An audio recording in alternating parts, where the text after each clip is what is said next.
sebagai mantan pengikut dari Panji Gumilang, atas siapa sebenarnya 121 orang NI yang kemudian ini sudah mencabut baiatnya beberapa waktu lalu. Seperti apa pula tanggapan dari pengamat terorisme, kita akan temukan faktanya.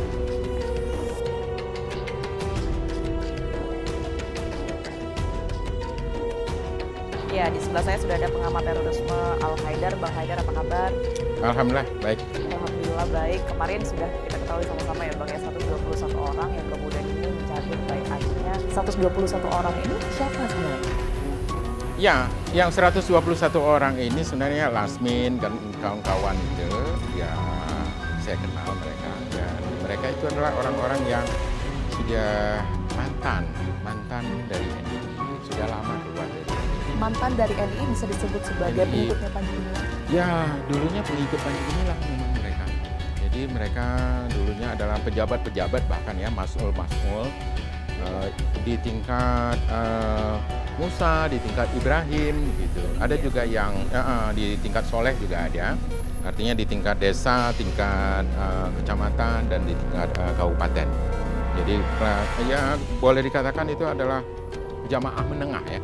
Jadi kalau dari Bang Haidar sendiri menilai cabut baiat yang kemarin ini sebagai langkah yang arahnya kemana nih Bang? Ya, arahnya sebenarnya hanya untuk mempercepat dan mempengaruhi publik agar berkaitan dengan kasus hukum yang terjadi pada Panji Gumilang. Ya, terhadap kasus hukum ini. Saya sendiri sebenarnya tidak begitu setuju dengan program seperti ini ya. Digerakkan oleh siapa Bang Haidar? Ya, saya tidak setuju itu karena memang sebaiknya jangan ada intervensi dalam proses penyidikan. Ini kan due process of law. Kalau Bang Haidar melihat digerakkan oleh siapa mereka? Ya, mungkin digerakkan oleh institusi-institusi tertentu ya, yang kita masih belum tahu bagaimana ini kebijakan-kebijakannya. Dan karena itu memang sudah ditinggalkan dulunya oleh institusi intelijen sejak 2010 atau 2011 begitu. Jadi ya tentu ada institusi lain yang berusaha untuk mencoba mengelola jaringan yang sangat besar ini.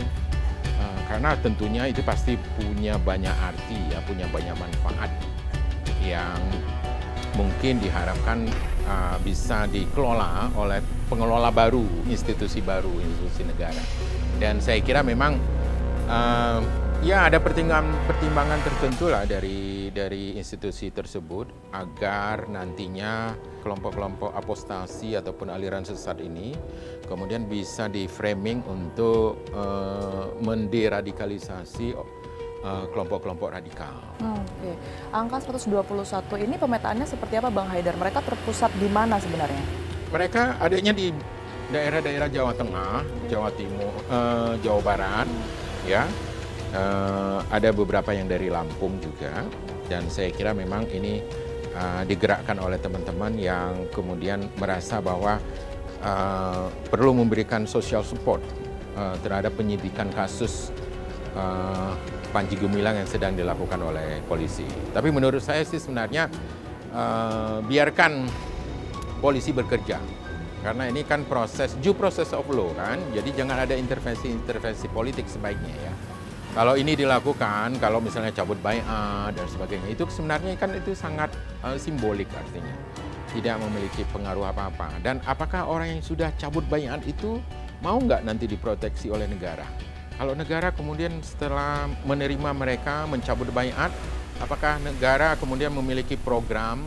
Siapa yang bisa menjamin itu kalau Bang Haidar melihat seharusnya setelah mereka cabut baiat, kemudian tidak lagi menganut paham NII dan lain sebagainya, seperti apa? Iya, bisa jadi mereka tidak akan masuk lagi dalam gerakan NII ya. Mereka sudah kapok ya. Ketika mereka sudah keluar saja, sebenarnya mereka sudah sangat jerah, sangat kapok dengan perlakuan yang dipaksakan oleh Panji Gumilang terhadap mereka. Dan mereka habis sudah harta-hartanya, habis sudah properti-propertinya, dan mereka sudah tidak punya apa-apa lagi. Dan sekarang ini karena mereka sudah demikian jatuh terpuruk, jadi itulah yang kemudian dimanfaatkan oleh negara.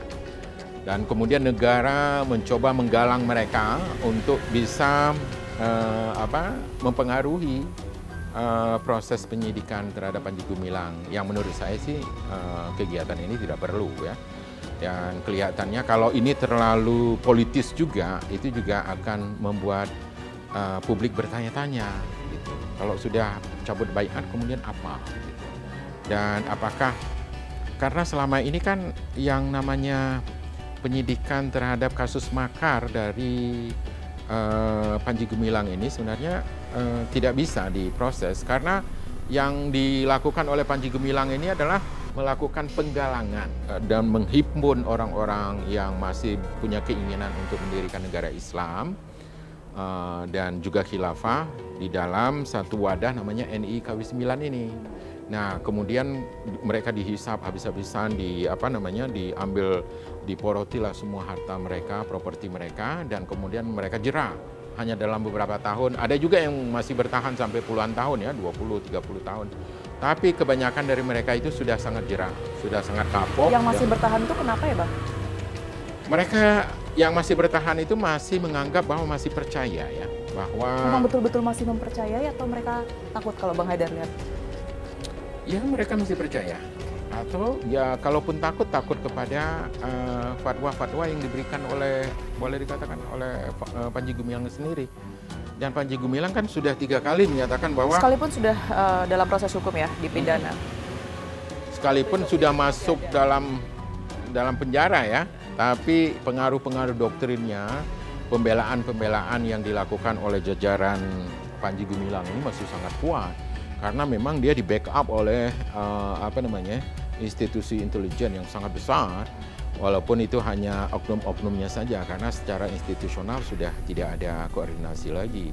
Karena tidak ada koordinasi lagi itulah makanya dia menjadi bola liar yang kemudian bahkan oleh publik dipingpong ke sana kemari dan dijadikan isu yang sangat renyah ya untuk digoreng dan untuk apa begitu. Jadi, saya kira memang harusnya tetap pada stick on 1 atau 2 kasus saja.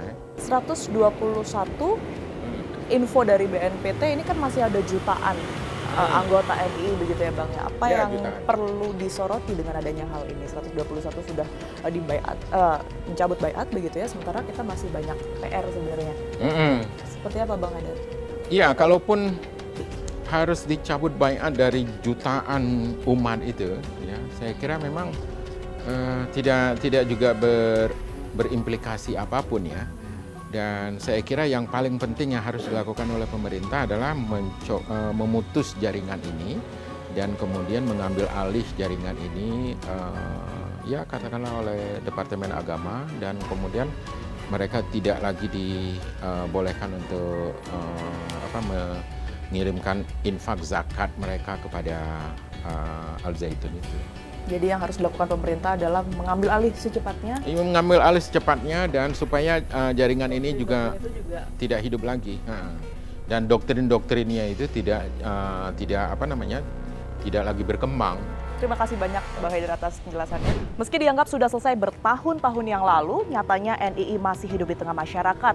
BNPT berharap dengan adanya pencabutan baiat kemarin bisa mempengaruhi anggota NII yang lain untuk melakukan hal serupa. Saksikan terus Fakta setiap hari Senin pukul 20 waktu Indonesia Barat, hanya di TV One.